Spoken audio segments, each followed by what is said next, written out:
हरे कृष्णा, राधे राधे। हम सभी साधक श्री चैतन्य महाप्रभु की चरितावली श्रवण कर रहे हैं। प्रसंग है अद्वैताचार्य के ऊपर कृपा। किसी प्रेम में अधीर हुई नायिका से सखी कह रही है, हे सखी, जो स्वाभाविक सहज स्नेह होता है वह कभी कम नहीं होने का। फिर चाहे प्रेम मात्र कितनी भी दूरियां क्यों ना हों। आकाश में विराजमान होते हुए भी चंद्रदेव चकोरी के दोनों नेत्रों को आनंद प्रदान करते ही रहते हैं। यदि प्रेम सचमुच में स्वाभाविक है, यदि वास्तव में उसमें किसी भी प्रकार का संसारी स्वार्थ नहीं है, तो दोनों ही ओर से हृदय में एक प्रकार की हिलोरें सी उठा करती हैं। उर्दू के किसी कवि ने प्रेम की डरते डरते और संशय के साथ बड़ी ही सुंदर परिभाषा की है। वे कहते हैं, इश्क इसको ही कहेंगे शायद, सीने में जैसे कोई दिल को मला करे। सीने में दिल को खिंचता हुआ सा देखकर ही वे अनुमान करते हैं कि हो ना हो यह प्रेम की ही बला है, तो भी निश्चयपूर्वक नहीं कह सकते। निश्चयात्मक क्रिया देने में डरते हैं। धन्य है, यथार्थ में इससे बढ़िया प्रेम की परिभाषा हो ही नहीं सकती। शांतिपुर में बैठे हुए अद्वैताचार्य गौरांग की सभी लीलाओं की खबर सुनते और मन ही मन प्रसन्न होते। अपने प्यारे की प्रशंसा सुनकर हृदय में स्वाभाविक ही एक प्रकार की गुदगुदी सी होने लगती है। महाप्रभु का यश सौरभ अब धीरे धीरे संपूर्ण गौड़ देश में व्याप्त हो चुका था। आचार्य प्रभु के भक्ति भाव की बातें सुनकर आनंद में विभोर होकर नृत्य करने लगते और अपने आप ही कभी कभी कह उठते, गंगाजल और तुलसी दलों में जो मैंने चिरकाल तक भक्त भयभंजन भगवान का अर्चन पूजन किया था, ऐसा प्रतीत होता है मेरा वह पूजन अब सफल हो गया। गौरहरि भगवान विशंबर के रूप में प्रकट होकर भक्तों के दुखों को दूर करेंगे। उनका हृदय बार बार कहता, प्रभु की छत्र छाया में रहकर अनेकों भक्त पावन बन रहे हैं। वे अपने को गौरहरि के संसर्ग और संपर्क से कृतकृत्य बना रहे हैं। तू भी चलकर अपने इस नीरस जीवन को सार्थक क्यों नहीं बना लेता। किंतु प्रेम में भी एक प्रकार का मीठा मीठा मान होता है।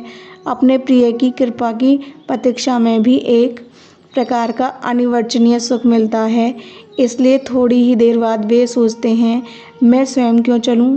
जब ये ही मेरे इष्ट देव होंगे तो मुझे स्वयं ही बुलावेंगे, बिना बुलाए मैं क्यों जाऊं? इन्हीं सब कारणों से इच्छा होने पर भी अद्वैताचार्य नवद्वीप नहीं आते थे।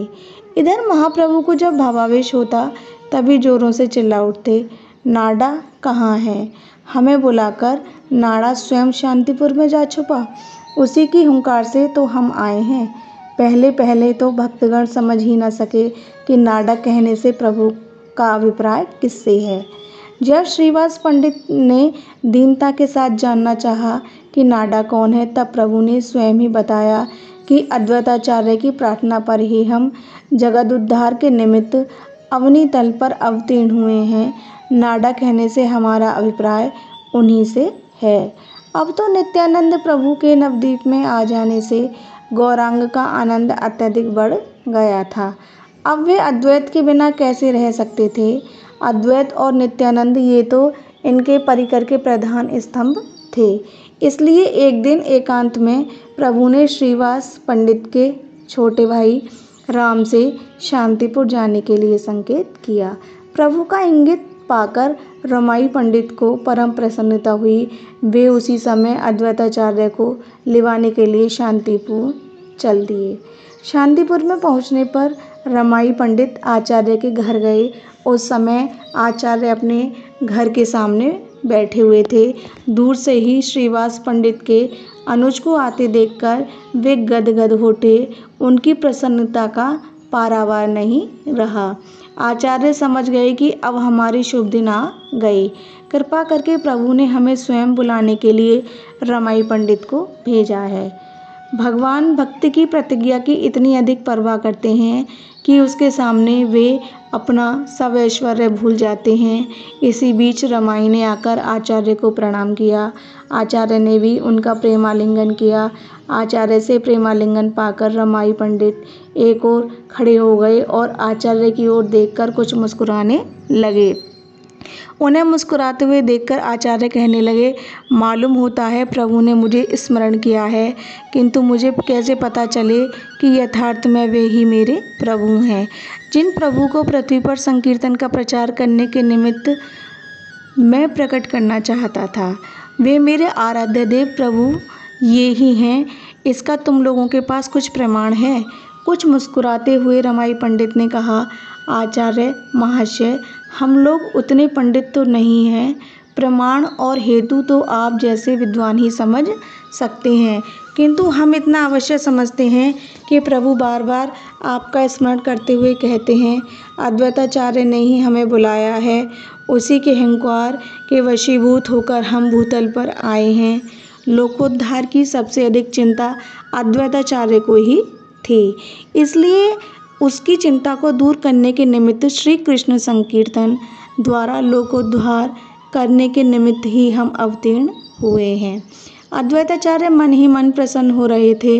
प्रभु की दयालुता, भक्त वत्सलता और कृपालुता का स्मरण करके उनका हृदय द्रवीभूत हो रहा था।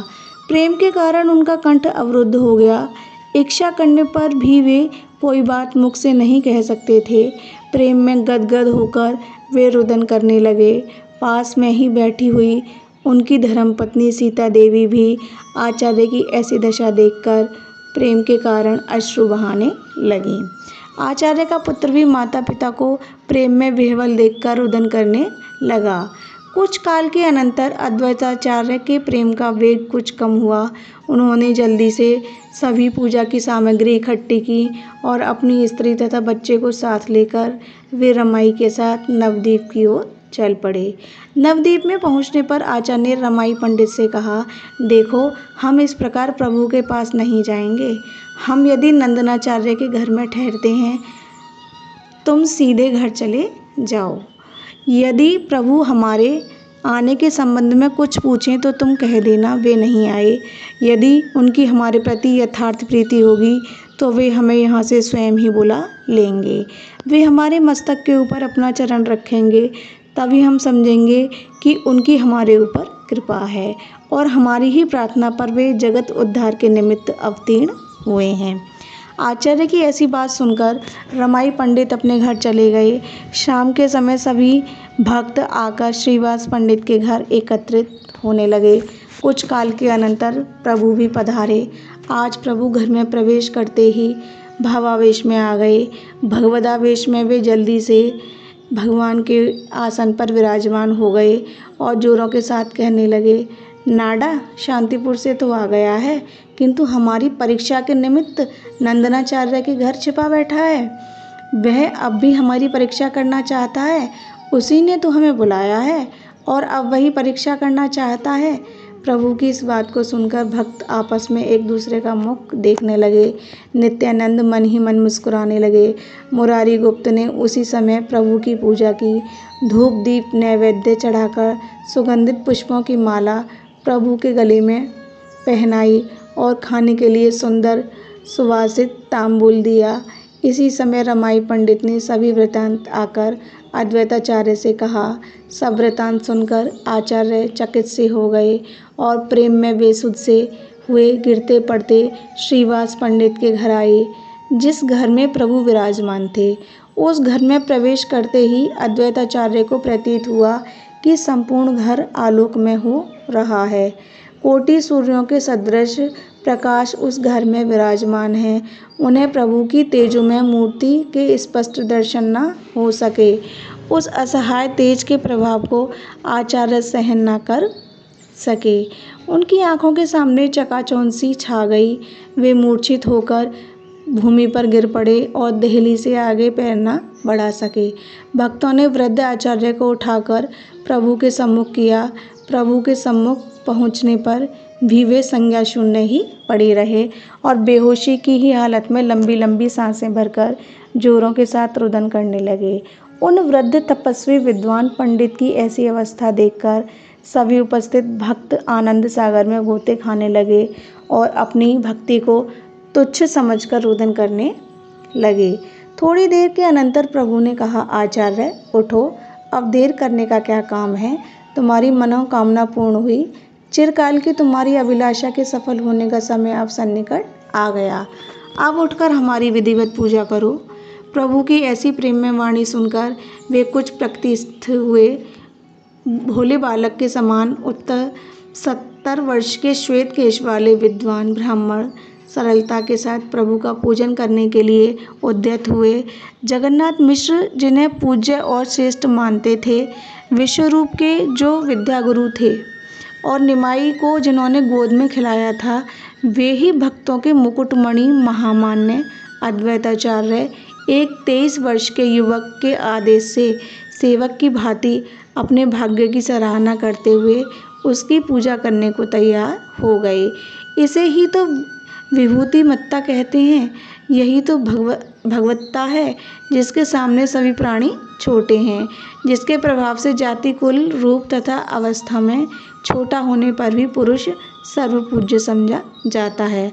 अद्वैताचार्य ने सुवासित जल से पहले तो प्रभु के पाद पद्यों को पखारा, फिर पाद्य अर्घ्य देकर सुगंधित चंदन प्रभु के श्रीअंगों में लेपन किया। अनंतर अक्षत, धूप, दीप, नैवेद्य आदि चढ़ाकर सुंदर माला प्रभु के गले में पहनाई और तांबूल देकर वे हाथ जोड़कर गदगद कंठ से स्तुति करने लगे। वे रोते रोते बार बार इस श्लोक को पढ़ते थे, ब्राह्मणों की पूजा करने वाले प्रभु के पाद पद्यों में प्रणाम है। गौर ब्राह्मणों का प्रतिपालन करने वाले भगवान के प्रति नमस्कार है। संपूर्ण जगत का उद्धार करने वाले श्री कृष्णचंद्र को प्रणाम है। भगवान गोविंद के चरणों में कोटि कोटि नमस्कार है। श्लोक पढ़ते पढ़ते वे और भी गौरांगों को लक्ष्य करके भांति भांति की स्तुति करने लगे। स्तुति करते करते वे बेसुध से हो गए। इसी बीच अद्वैताचार्य की पत्नी सीता देवी ने प्रभु की पूजा की। प्रभु ने भावावेश में आकर उन दोनों के मस्तकों पर अपने श्री चरण रखे।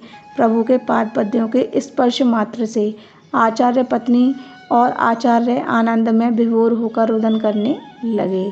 प्रभु ने आचार्य को आश्वासन देते हुए कहा, आचार्य अब जल्दी से उठो, अब देर करने का काम नहीं है। अपने संकीर्तन के द्वारा मुझे आनंदित करो। प्रभु का आदेश पाते ही आचार्य दोनों हाथों को ऊपर उठाकर प्रेम के साथ संकीर्तन करने लगे। सभी भक्त अपने अपने वाद्यों को बजा बजाकर आचार्य के साथ संकीर्तन करने में निमग्न हो गए। आचार्य प्रेम के आवेश में जोरों से नृत्य कर रहे थे। उन्हें शरीर की तनिक भी सुध-बुध नहीं थी। वे प्रेम में इतने मतवाले बने हुए थे कि कहीं पैर रखते थे और कहीं जाकर पैर पड़ते थे। धीरे धीरे स्वेद, कंप, अश्रु, स्वरभंग तथा विकृति आदि सभी संकीर्तन के सात्विक भावों का अद्वैताचार्य के शरीर में उदय होने लगा। भक्त भी अपने आप को भूलकर अद्वैताचार्य की ताल के साथ अपना ताल स्वर मिला रहे थे। इस प्रकार उस दिन संकीर्तन में सभी को अपूर्व आनंद आया। आज तक कभी भी इतना आनंद संकीर्तन में नहीं आया था। सभी भक्त इस बात का अनुभव करने लगे कि आज का संकीर्तन सर्वश्रेष्ठ रहा। क्यों न हो, जहाँ अद्वैत तथा निमाई, निताई ये तीनों ही प्रेम के मतवाले एकत्रित हो गए, वहाँ अद्वितीय तथा अलौकिक आनंद आना ही चाहिए। बहुत रात्रि बीतने पर संकीर्तन समाप्त हुआ और सभी भक्त प्रेम में छके हुए से अपने अपने घरों को चले गए। जय श्री राधे।